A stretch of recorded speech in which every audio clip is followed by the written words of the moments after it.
उनके अंदर अभी कोई इस किस्म की नफरत पैदा ही नहीं हुई है जितनी ज्यादतियां इनके साथ हुई हैं। माइनिंग के हवाले से किसी की बाप की ताकत नहीं है आके जो है ना आवाम के के बगैर यहाँ पे कोई काम कर सके। जिन बॉर्डर्स के ऊपर हम बैठे हुए हैं वहां से पाकिस्तान के लिए हमेशा से सलामती रही है और उसकी सबको ये किसी को अच्छा लगे किसी को बुरा लगे वो उनकी अपनी मर्जी है कि इसकी बुनियादी वजह यह है कि इस मुल्क को बनाने में हमारे इमाम का हाथ है। हम इस मुल्क के वारिस हैं और हमने इस मुल्क को मजबूत भी बनाना है, इसको मुस्तहकम भी बनाना है और इसकी नजरियाती सरहदों का दिफा भी करना है। और नजरियाती सरहदों का दिफा का इससे बड़ा सबूत क्या होगा कि पाकिस्तान का सबसे बड़ा फौजी एजाज निशान हैदर हमारी इस्माइली कम्युनिटी के पास है जीबी में। यह हमारी पहचान है, यह हमारा तरीका रहा है, यह हमारी खिदमत रही है। बहुत तवील फहरिस्त है, वक्त की कमी है, मैं शायद इसको बयान नहीं कर पाऊँ। और कुछ लोग जिन्हें हम जो कहते हैं ना कि वो मुट्ठी भर भी नहीं है, आटे में नमक के भी बराबर नहीं है, वो इस मुल्क के हवाले से, रियासत पाकिस्तान के हवाले से, पाक फौज के हवाले से जो कन्फ्यूजन फैलाते हैं उनको शायद इस बात का अंदाज़ा नहीं है कि हुंजा के अवाम पाक फौज से, अपने मुल्क से, अपनी रियासत से कितनी वालिहाना मोहब्बत और अकीदत रखते हैं। हमारे गिले शिकवे भी हैं, हमारी बहुत सारी शिकायतें भी हैं, हमारे साथ बहुत ज़्यादा ज़्यादतियाँ भी हुई हैं। इसके बावजूद हम इस मुल्क के वफादार हैं और हमसे बड़ा कोई वफादार है भी नहीं। ये पूरी तारीख है, ये पूरी एक तारीख है। और अवैस भाई, आपके साथ मैंने गिलगित में भी काम किया, माशाल्लाह आपका अच्छा एक रेपुटेशन है।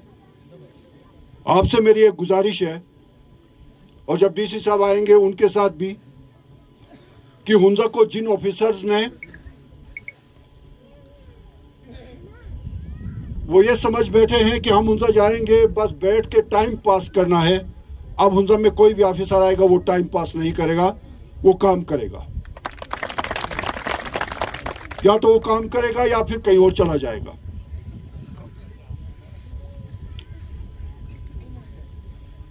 यही वजह है कि आप हुंजा जैसे इलाके को देखें, अगर यहां से आगा खान डेवलपमेंट नेटवर्क के इदारों को माइनस करें तो हुंजा जो है वो स्टोन एज में चला जाएगा। पीछे बच क्या जाता है कैडियन के इदारों को बाहर निकाले तो। इसके बावजूद हमारी यूथ जो पढ़ी लिखी यूथ है, जो पूरे पाकिस्तान में सबसे ज्यादा सोशल मीडिया पे एक्टिव है, इसको हमने मैनेज करना है और इसको बेहतर तरीके से मैनेज करना है और इसको खुलूस के साथ करना है, पूरी नेक नियति के साथ करना है। कॉस्मेटिक इक़दामात हमने नहीं करने अभी, और कॉस्मेटिक इक़दामात से हुंजा की यूथ कभी मुतमईन नहीं होगी। यहाँ पे मेरे ख्याल में करीम भाई ने भी और नामदार इस्माइली लोकल काउंसिल के प्रेसिडेंट ने भी यही बात की है कि हम एसएसपी साहब यहाँ पे मौजूद हैं। मैं अभी भी बात कर रहा था अपने हमायदीन से, बड़े अच्छे रेपुटेशन के ऑफिसर हैं। हुंजा वालों की खुशकिस्मती है कि इस दफ़ा एडमिनिस्ट्रेशन जो है बड़ी तकड़ी आई है और इसका रिजल्ट आपको अगले 5-6 महीने में अंदाज़ा हो जाएगा। तो हम एसएसपी साहब से और कुछ नहीं मांगते।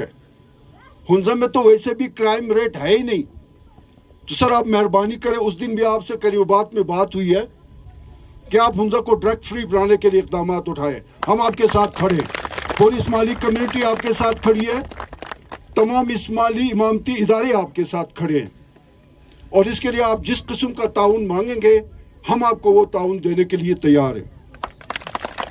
हम आपसे और कोई डिमांड नहीं करते। आप क्रिमिनल्स का रास्ता रोके। जो भी लोग वहां गिलगित से किसी और जगह से, पंजाब से हुंजा आते हैं तो पता नहीं वो क्या क्या साथ लेके आते, बदनाम हुंजा हो जाता है। गाड़ियों की चेकिंग होनी चाहिए।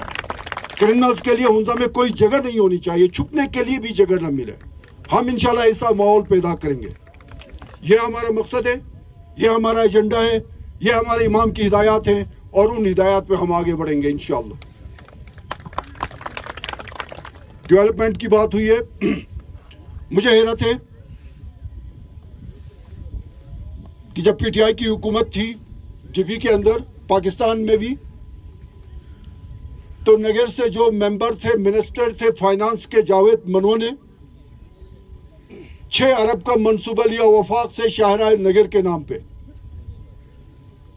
अब हुंजा वालों को क्या सांप सूंघ गया था, इनको क्या मसला था कि ये चुपुरसन और शिमशाल वैली रोड्स के लिए 2-2.5 अरब का प्रोजेक्ट के लेके आते।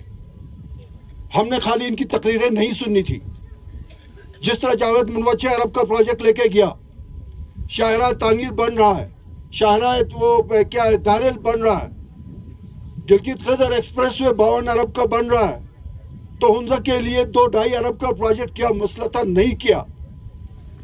हमने सिर्फ वैसे भी पीटीआई वालों से तकरीरें सुननी है, अमली तौर पे तो इनको कोई तौफीक नहीं होती है कि ग्राउंड के ऊपर कोई काम कर जाए।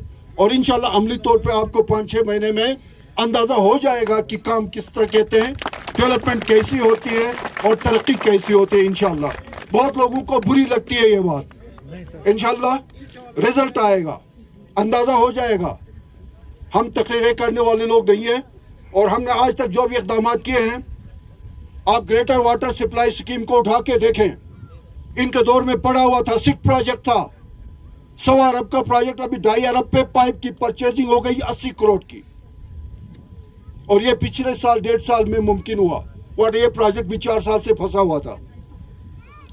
तो बहरहाल जी ये इंशाल्लाह चूंकि बहुत सारे मामला ऐसे आपके वो एडमिनिस्ट्रेटिव मामला हैं, आपका हेल्थ का इशू है, लाइव स्टॉक का डीसी साहब यहाँ पे सूरत ये है कि 2,500 से 3,000 याक शिमशाल वैली में है और यहाँ पे लाइव स्टॉक का कोई सेटअप ही नहीं है, और जहाँ पे एक भी कोई लाइव स्टॉक नहीं, वहाँ पे लाइव स्टॉक का डॉक्टर भी मौजूद है।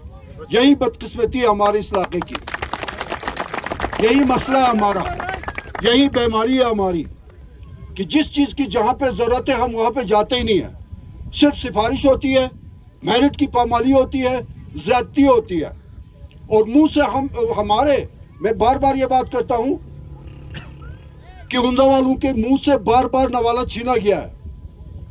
हमने तो अपना हक ही नहीं मांगा, हम तो किसी के मुंह का नवाला छीनने का सोचते भी नहीं है। आज भी सूरत हाल यह है कि हमारे मुंह का नवाला छीनने के दर पे हैं लोग, फिर भी हम हंसते हैं, हमें एहसास ही नहीं है।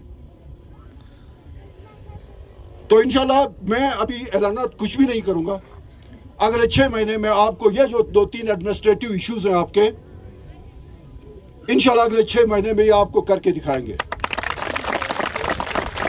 और मैं इंशाल्लाह इसी साल में दोबारा यहाँ पे आऊंगा और जो 3-4 जो इश्यूज आपके हैं एडमिनिस्ट्रेटिव, जो हेल्थ से रिलेटिव हैं, एजुकेशन से हैं, और आपके जो ये ब्रिजेस हैं, खासकर अभी मेरे डीसी साहब से बात हो रही थी, ये आपके ब्रिजेस इंशाल्लाह बहुत जल्द जितने ब्रिजेस हैं उनकी रिहेबिलिटेशन होगी, ताकि आपकी जो गाड़ियां आती है लोडेड, वो यहाँ तक आसानी से पहुंच सके। ये आपका हक है, ये आपके ऊपर कोई एहसान नहीं कर रहा। अगर कोई काम कर भी रहा है तो ये आपके ऊपर कोई एहसान नहीं कर रहा। मैं तो आपके सामने शर्मिंदा हूं, अभी तक आप लोगों के साथ ज्यादती हुई है।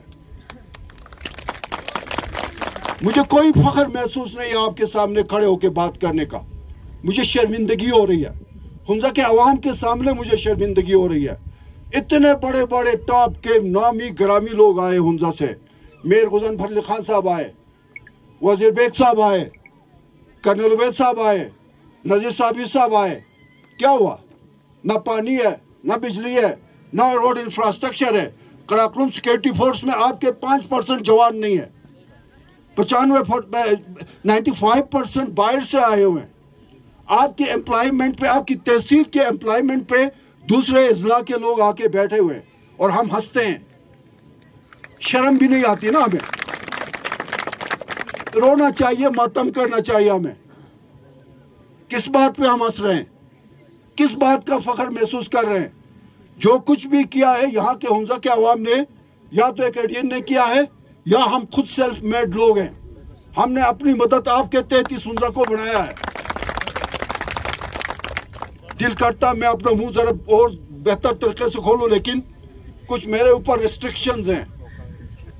फिर इंशाल्लाह वक्त आने पे मैं बताऊंगा कि आपके साथ क्या खिलवाड़ हुआ है, मैं बताऊंगा। और ये इतना आसान नहीं होता है। मैडम यहाँ बैठी हुई है, इस तरह की बातें जब हम स्टेज से करते हैं ना, तो हमें चैलेंजेस का भी सामना करना पड़ता है। ऐसा नहीं है कि मैं यहाँ से बात कर जाऊंगा, मैं आराम से सो जाऊंगा। उसके बाद के भी बहुत सारे मसाइल होते हैं, लेकिन हमने उन मसाइल को फेस करना है। हमने आपको आगे लेके बढ़ना है, इज्जत के साथ, एहतराम के साथ, वक़ार के साथ। हमें सबसे पहले आपकी इज्जत और एहतराम का एहसास है। मैं अपनी माओ बहनों से एक बात करता हूं कि आपने अपने बच्चों की क्वालिटी एजुकेशन पे जरूर तवज्जो देनी है, लेकिन अपने बच्चों और बच्चों के कैरेक्टर पे भी तवज्जो देना है, उनकी किरदार साजी पे भी तवज्जो रखनी है। आपका बच्चा या बच्ची कहाँ पे जा रहा है, किसके साथ है, किन के साथ उसका उठना बैठना, इस पे भी तवज्जो देनी है। बदकिस्मती है कि 2-2, 3-3 साल के बच्चों को हाथ में मोबाइल देके माएँ बैठ जाती हैं। ये डिजिटल माएँ हैं बेसिकली, और इसके असरात आ रहे हैं, और इसके बहुत बुरे असरात आ रहे हैं।